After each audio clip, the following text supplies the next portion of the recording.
আব্দুল্লাহ বিন মাসুদ রাহমাতুল্লাহ হতে বর্ণিত, তিনি বলেন, এক লোক রাসূলুল্লাহ সাল্লাল্লাহু আলাইহি সাল্লামের নিকট এসে বলল, হে আল্লাহর রাসূল সাল্লাল্লাহু আলাইহি সাল্লাম, আমি মদিনার উপকণ্ঠে একজন মহিলার সাথে সঙ্গমে লিপ্ত হওয়া ছাড়া আর সব রসাবদল করেছি। আমি আপনার দরবারে উপস্থিত, তাই আমার প্রতি এ অপরাধের কারণে যা শাস্তির বিধান করা তা আরোপ করুন। ওমর রাদিয়াল্লাহু আনহু বলেন, আল্লাহ তোমার অপরাধে ঢেকে রেখেছিলেন, তুমি নিজেও তা ঢেকে রাখতে।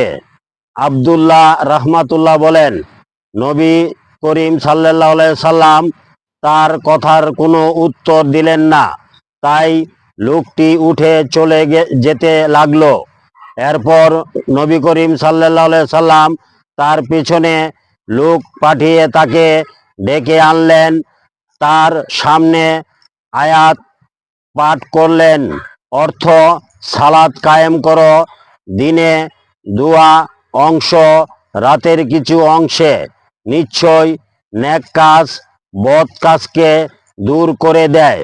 উপদেশ গ্রহণকারীর জন্য এটা একটা উপদেশ। সূরা হুদ 11:144। এ সময় উপস্থিত এক ব্যক্তি জিজ্ঞেস করল, হে আল্লাহ নবী সাল্লাল্লাহু আলাইহি সাল্লাম, এ হুকুম কি বিশেষভাবে তার জন্য? উত্তরে তিনি বললেন, না, বরং সকল মানুষের জন্য।